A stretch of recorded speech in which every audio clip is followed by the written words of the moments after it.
we're all human. Sometimes when there's money involved, people have a more tendency to push further and faster than if there's nothing involved. So, and also when I promote events, I know that if they don't join me in the business, at least I get them as a customer. But if you start promoting products, if they don't buy the product as a customer, guess what? You lose them as a distributor. So you always promote events, events. Because our whole entire business model, you know what's built based upon? It's all built based upon impending events. What's impending events? This event, after this event, there's another event. There's another event. It's always impending events that you got to be able to learn to plug your people into the event. That's what propel your business to the next level. Okay? So promote events.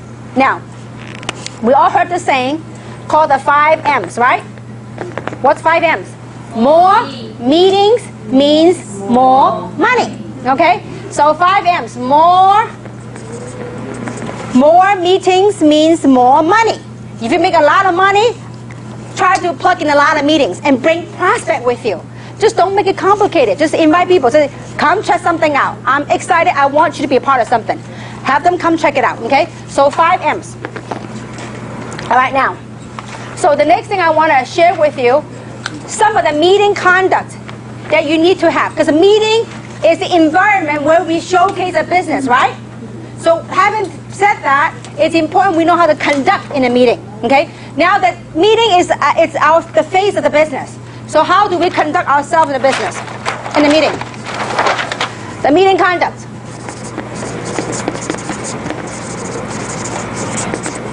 One, it's very important. Please be professional. Okay? 2, please participate. Okay? It's important that you participate. I mean, we don't need rah, rah, rah, yeah. We don't need any of that stuff, okay? But we need you to carry a smile on your face and cross your arm and sit up straight. Because you know why? How many of you agree with me? It's not easy to be up here and talk. It's not, okay? So the speaker is only as good as the audience. So if you're all like this and all, twist and all that, the speaker look at you, they all got nervous and they forget this stuff, okay? So we need your participation. It's very important you carry a smile. Look, we are here, and I know someone say, oh my gosh, I hope she's not telling the same old joke again. I heard that joke 1,000 times. Listen, if you heard that joke 1,000 times, we probably told that joke 1,000 times. We told that joke not for you, for your prospect, okay? So we need you to really participate, and if the speaker say, who would like to make some extra money? Just raise your hand. If your prospect sitting next to you, they don't raise your hand, you know what you do? You nudge them a little bit, say, yeah, you do. And so kind of have fun a little bit and participate. We don't need any rah, rah, rah, but we do need smiling faces, participation, because you want your prospects to feel the warmth from the meeting. So can we participate? Yes. Thank you. Well, you guys are good. Okay. Keep it up like that, okay? Don't do it like this in the training, the real deal. So we need your help. We need to participate, okay? It's very, very important, okay? And also, be on time. Okay? Very, very important. Okay? Now, also, it's very important that we, when you're sitting in the room, please don't always look back. Because especially if you sit in the front, and then you keep looking back, guess what everybody will do? They will look back. And it could be the very, very point that the speaker made. It might have helped you close a deal. But then because you turn, everybody turn and miss the point and we'll lose a deal, okay? So it's very important that you don't look back. And then don't go digging your purses during the meeting. Don't do that. I ever see people start digging and making all kind of noises. Okay, so I need your help. I mean, that's part of the professionalism, okay? And also, don't talk during the meeting, okay? Too many times, people start talking during the meeting, okay? Don't talk. And don't walk around. Don't start getting up and walking in and out. It's very distracting. I mean, last time we did a meeting, and somebody's sitting down, and then in the meeting, at the height, I thought it was at the peak of the presentation, right? The lady got up and strolled back, and got a cup of coffee, and strolled back up here. I'm like, I'm thirsty too, but I'm up here. You better stay up here with me, okay? So it's important that, we don't walk back and forth, and also don't talk. If you have to translate, just do a very, very low voice in the back. If you have to translate, don't sit up in the front, because it could distract. the other people, okay? And also very important is to sit with your prospect, okay? Because too many times I see people come into a meeting, they'll say, you know what? Okay, Jane, you're my guest. Sit in the $1 million seat, the front row, okay? I'm going to go in the back and hang with the big boys. No, you got to sit down with them because you want to know what point that she or he likes. You want to be a part of the thing, okay? So, look, you are part of this. We're putting this whole show for whom? For your prospects. So we need your participation. It is very important, okay? So these are some of the meeting conducts that we would like for you to it will help. The environment, I tell you what, the best meeting is when you come to a meeting where people feel like a family. There's warmth. People feel happy. I mean, not everybody join right away to make money. Some people say, you know what, I just love this atmosphere. We had a doctor that just kept coming to the meeting. I said, why? You're so busy with your practice. He says, you know what, I feel so positive when I come here. I mean, he doesn't make much money, but he just keeps coming. He says, you know, I'm stressed at work, but when I come here, I'm happy. I like to be surrounded by positive people. So you have no idea why people plug in. Obviously, we want him to make money and bring guests, you know. So anyway, so that's that. Meeting conduct. We're okay now, right? Now, before we talk about how to invite, I want to share with you one of the very important factors that's very crucial on the invitation, and that's the art of edification. Edification, okay? You have to, if you really want to build an international business, you really have to learn to master the art of edification. Now, what is edification? It goes something like this, okay? A, B, C. Who is the A? The A is the expert, or your upline, or whoever you're working with. Who's a B? B is you. Who's a C? C is the prospect. Before any events, I always like to tee up or edify the event, okay? So now, you might be asking, who is the expert? The expert is anybody but you, okay? I mean, some of you heard the story before, but if you want to talk to my family, I don't talk to them. You guys, if you talk to my family about taking Luminez and Reserve, they will take it. If I tell them, probably take me ages to get them to take it, okay? Because why? It's the out-of-town prophet kind of thing. It's like, how many of you heard the saying that the next door grass is greener? The grass is greener on the other side. It's just like that, okay? So you gotta edify. You gotta learn to edify. Now, reason for that is because you understand the psychology when you recruit, okay? Between you and your prospect, you guys have a relationship, right? So therefore, they trust you, and therefore they want to listen, okay? So between you two, you have a trust factor here, right? Now, your job and your role as a distributor is to tee up. Tee up, or also known as edify. To tee up the expert.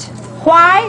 Because when you tee up the expert, your prospect will respect what the expert have to say. Because if, you know, like for example, if Bill Gates is coming to LA, want to do a symposium on technology, and you're really into technology, will you go? Yeah. Absolutely, because Bill Gates has been teed up by media. Well, in our business, the media is us. We are the word of mouth. So how we do is we tee up the experts, okay? So your job is to tee up the expert. Now, what should you say in tee up? Teeing up, edifying, it means to edify truth, not to add a lie, okay? So don't go exaggerate so much, like, oh, this lady making $100,000 a week. Not yet, okay? So, but you edify the good traits of that person that you, it doesn't have to be, maybe the person you're working with right now, they don't make a whole lot of money yet. It's okay. Maybe they have some good qualities that you like about that person. It could be they're very caring, they're wonderful, whatever profession they're in. They care about people, they love to help people. So whatever those good traits are, you want to edify that to your prospect. Because in business, when you have trust plus respect, you know what you get? You get a deal. You get a sale. Okay? So this is very important to understand the psychology behind all this. Edification. Get good at edifying. Get really good at edifying the person you're working with. I mean, the experts, anybody but you. I mean, it could be they're very hardworking. They care a lot about people. Whatever it is. The way I edify many of you guys. You just don't know. Okay? I edify April. I edify Yvonne. I edify Tina. I edify Cece. I mean, you have no idea. All I do is I go around the world and I tell you guys stories. And when I'm in their part of town, not at home, guess whose story I tell? I tell your story. I'll tell their story. So vice versa. So this business is, you got to master on how to edify and how to tell a story. Okay? So this clear on the edification process? Okay, now next. After you learn how to edify, let's talk about how to invite. Okay? Inviting, I usually break it down to 3 approaches. I mean, there's other different forms of approach, but I like to break it down to 3 simple approach. First is a more direct approach.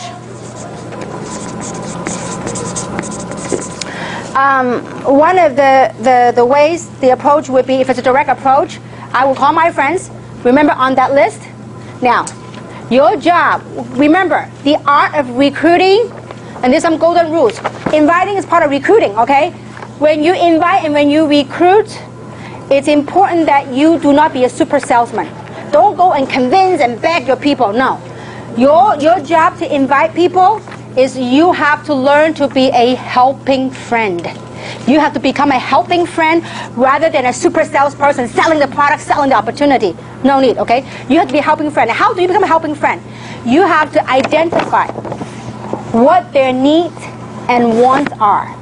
So when you make the list, the way I identify when you invite, you have to be sensitive to their needs and their wants.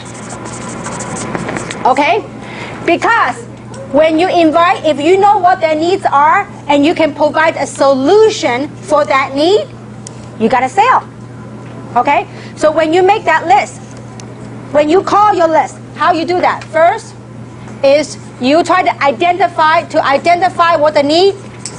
You need to talk using the what I call form. Okay? What form stands for? F stands for family. How's the family going? How are the kids? How's your husband? How's your parents? So I usually take no more than 2 minutes on the form. Don't go to a whole 30-minute dissertation about finding out about everything. No need, because time is money, okay? So form. How's your family? O stands for occupation. How's your job coming along?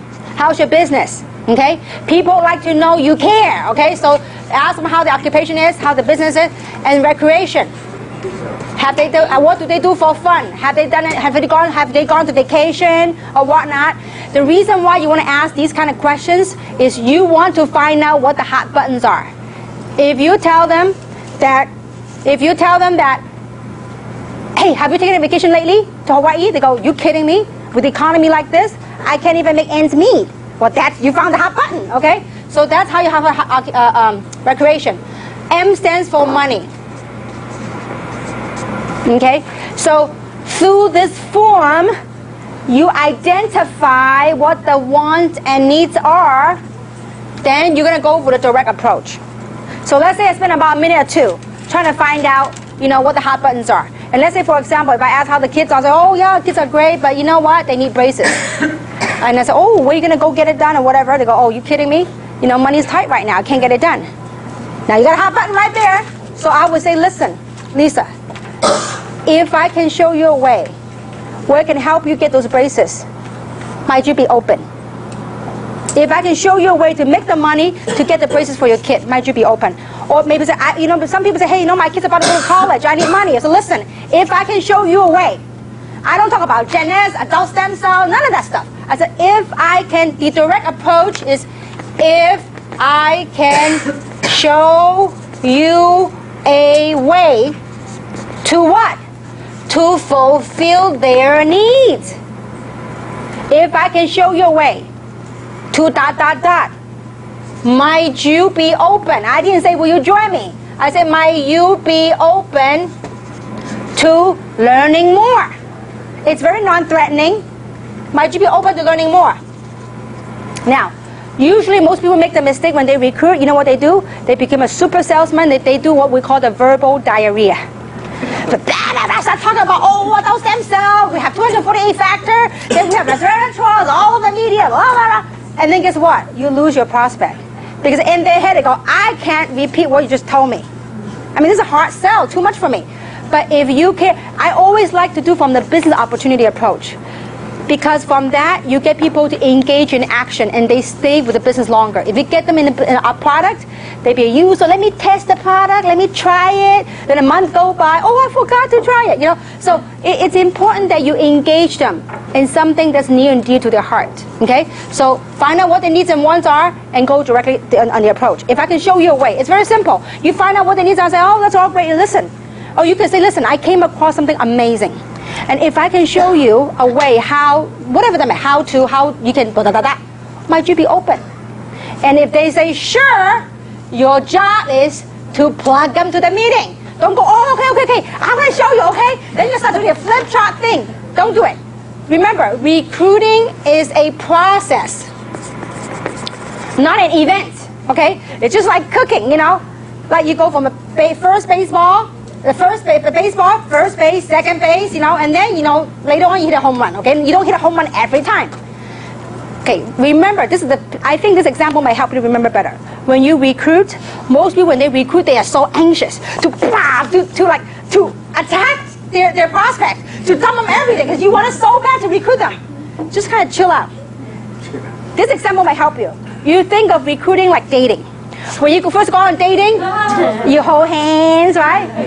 You go out first, and then you go hold hand, and feelings right, you hold hand, and feelings right, you kiss, and then whatever, right?